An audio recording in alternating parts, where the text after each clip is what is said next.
তোমরা তো জানো না কখন তোমরা মরবা। শোনো, তুমি অপরাধ করিও যদি তোমার মনে হয় আল্লাহ তোমাকে দেখে না, তখন করিও।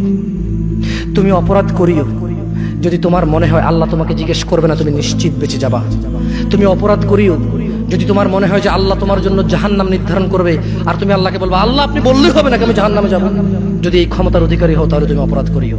তোমাকে বলি, মহিলা, মা, বোন, চাচা, চাচি, নামাজ ছাড়া মানুষ মুসলমান থাকে না। ওয়াল্লাহি আমি বলছি না কোথায় বাঁধবেন, তর্ক পরে। আমি বলছি আপনি নামাজটা স্টার্ট করেন। প্রাপ্তবয়স্ক কোনো ব্যক্তি, সে হোক নারী বা পুরুষ, যেই হোক না কেন, ইচ্ছা করে যে এক ওয়াক্ত নামাজ ছেড়ে দিল, সে কাফের হয়ে গেল। ইচ্ছা করে কেউ যদি এক ওয়াক্ত নামাজ ছেড়ে দেয়, নামাজ পড়লাম না, মন চাইলো জোহরের নামাজ পড়লাম, মন চাইলো আসরের নামাজ পড়লাম, এই ব্যক্তি আর মুসলমানের খাতায় নাম নাই, কাফের হয়ে গেছে। কিছু করার নাই, এটাই সত্য। কিয়ামতের মাঠে যখন সবাই দাঁড়াবে, সর্বপ্রথম হিসাব নেওয়া হবে নামাজের। যার নামাজের হিসাব ঠিক থাকবে তার সব হিসাব ঠিক থাকবে। যার নামাজের হিসাব ঠিক নাই, তার রোজা, হজ, যাকাত, সদকা এগুলো কোনো কাজে আসবে না। তাই মুসলিম হিসেবে আমাদের প্রথম কাজ কি? 5 ওয়াক্ত নামাজ জামাতে পড়ার চেষ্টা করো। যদি না পারেন জামাতে, কমপক্ষে বাসায় তো পড়তেই হবে। আমি তোমাকে না করছি না 15 রাকাত পড়তে, আমি বলছি যে তুমি নামাজই পড়ো না, 4 পড়ো। এই 4 রাকাত ঈশা না পড়লে তুমি মুসলিম নও। 3 রাকাত মাগরিব না পড়লে তুমি মুসলিম নও। 4 রাকাত আসর না পড়লে তুমি মুসলিম নও। দেখো, আমাকে দোষ দিও না। বুখারী খোলো, সালাত অধ্যায়ে যাও, আযান অধ্যায়ে যাও। আল্লাহর নবী বলেছে, তারা ওরা কাফির, ওরা মুশরিক, ওদের আর আমি মুহাম্মদুর রাসূলুল্লাহ সাল্লাল্লাহু আলাইহি ওয়াসাল্লামের উম্মতের মধ্যে পার্থক্য হচ্ছে নামাজ। ও সাহাবা, ও উম্মত, তুমি চিনবা মুহাম্মদের উম্মতকে সাল্লাল্লাহু। ও আমার উম্মত, তুমি কি আমার উম্মতকে চিনতে চাও? শোনো, তারা যারা আমার উম্মত না, আর এরা যারা আমার উম্মত। ওটা আমার উম্মত যেটা নামাজ পড়ে না, আমার উম্মত। তুমি আল্লাহর নবীর উম্মত ছাড়া কিভাবে মুসলমান হবা? তোমাকে আমি বলি, নামাজটা ছাড়িও না প্লিজ। তুমি যে যে অপরাধে লিপ্ত আছো ছেড়ে দাও, চেষ্টা করো, কিন্তু নামাজটাকে তুমি এখন থেকে করবা। তোমার ফজর মিস হওয়া চাই না। তুমি যদি সারা জীবন নামাজ না পড়ো, আমার যায় আসে না। তুমি যদি সারা জীবন নামাজ পড়ো, আমার কিছু লাভ আছে। তুমি নামাজ পড়লে নাকি আমি আমার লাভে কথা বলছি। শোনো, আউয়ালু মা ইউহাসাবু বিহিল আবদু ইয়াউমাল কিয়ামাতি আস-সালাহ। কিয়ামতের দিন সর্বপ্রথম হিসাব নেওয়া হবে নামাজের, সালাতের। সালাত চিনেন তো? কুরবানির গোশত খাওয়ার মাঝখানে যেটা খায় ওটা, হ্যাঁ, এটারে বাংলায় আমরা নামাজ বলি। কি বলি? নামাজ। বিশ্বনবী ইন্তেকাল করবেন, রূহ বের হয়ে যাচ্ছে, 2-3টা শব্দ বললেন, এর মধ্যে একটা ছিল সালাত। আর সালাত, উম্মতেরা নামাজ, নামাজ, নামাজ ছেড়ে দিও না। ওয়া মালাকাত ঈমানুহুম। মানুষ ইন্তেকালের আগে শ্বাস বের হয়ে যাচ্ছে, রূহ চলে যাচ্ছে, ওই মুহূর্তে কি জরুরি কথা বলে নাকি ফালতু কথা বলে? সবচেয়ে জরুরি কথাটাই তখন সে বলে যায়, ঠিক কিনা? কথা বলেন। বিষ্ণু বলেছিলেন নামাজ।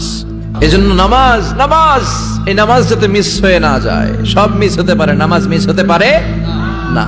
আল্লাহ তুমি বুঝার তৌফিক দান করো। তার মানে তোমার যদি স্বাদ লাগতো আর তোমার বাপ মা যদি শুকর মাংস খাইতো, তুমিও খাইতা, হারাম আর বাস্তা।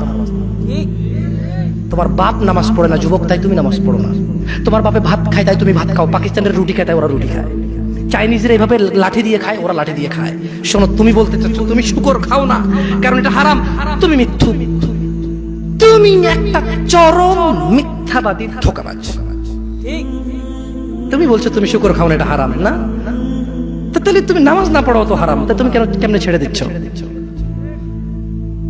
এই যুবক, তোমাকে যদি বলে ন্যাংটা হয়ে হাঁটো, হাঁটবা কেন? কেন কেন ন্যাংটা হয়ে কেন হাঁটবা না? কি নোংরা কাজ? নামাজ পড়ো না, তোমার শরম লাগে না? আপনি সত্য দাবিদার হবেন। একটা ছেলে প্রকাশ্যে মদ খেলে আপনি তার সাথে মেয়ে বিয়ে দেন না। একটা ছেলে প্রকাশ্যে নামাজ আদায় করে না। আল্লাহর কসম, এই পৃথিবীতে যত মদ আছে সবাই যদি একজনে খেয়ে ফেলে সে কাফের হবে না। কি হবে না? কিন্তু এক ওয়াক্ত নামাজ ছেড়ে দিলে কাফের। ঠিক। কিন্তু কেউ এত জঘন্যতম অপরাধ যা না করলে কাফের হয়ে যায়, প্রকাশ্যে সবাই আজান চলে, কেউ মসজিদে আসে না, কেউ লজ্জা পায় না। ঠিক। তাহলে দুনিয়া কি বলেন তো? তুচ্ছ খেলতামাশা। নামাজটাকে ঠিক করেন। কোন বিষয়টাকে গুরুত্ব দিলে আমাদের আখেরাতে আমরা সফল কাম হতে পারবো? 5 ওয়াক্ত সালাত। 5 ওয়াক্ত সালাতকে ইমানের পরে সবচেয়ে গুরুত্ব আরোপ করতে হবে, কারণ আল্লাহর জমিনে ইমানের পরে সবচেয়ে বড় ভালো কাজ কোনটা? 5 ওয়াক্ত নামাজ। সন্দেহ আছে কোনো? ইমানের পরে সালাতের উপরে, আর মাঝখানে কোনো নেকামলের কোনো জায়গা নাই। আর পৃথিবীতে শিরক এবং কুফরের যে অপরাধ, সবচেয়ে বড় অপরাধ, তারপরে দ্বিতীয় সর্বোচ্চ বড় অপরাধ কোনটা বলেন? সালাত ত্যাগ করা। কোনটা? সালাত। এটা যেহেতু তাওহীদের পরে সবচেয়ে গুরুত্বপূর্ণ আমল, তো কুফর এবং শিরকের যে অপরাধ, সেই অপরাধের পরে দ্বিতীয় সর্বোচ্চ বড় অপরাধ হলো কোনটা? সালাত ত্যাগ করা। যদি কেউ সালাত ত্যাগ করে আর সালাত একেবারেই ত্যাগ করে, তাহলে তো তার ঈমান নিয়ে টানাটানি দেখা দিবে, সে মুসলমান কিনা এটা নিয়ে সন্দেহের সুযোগ তৈরি হবে, এবং অনেক ওলামাদের মধ্যে সে মুসলমানই থাকবে না, ইসলাম থেকে খারিজ হয়ে যাবে। কিয়ামতের ময়দানে আল্লাহ সুবহানাহু ওয়া তাআলা, সুনানে তিরমিজির হাদিসে আসছে যে আল্লাহ সুবহানাহু ওয়া তাআলা সর্বপ্রথম বান্দার যে হিসাবটা নেবেন সেটা হলো কিসের? নামাজের। নামাজের সবচেয়ে গুরুত্বপূর্ণ বিষয়ের হিসাব সবকিছুর আগে নেওয়া হবে। প্রথম সালাতের হিসাব হবে।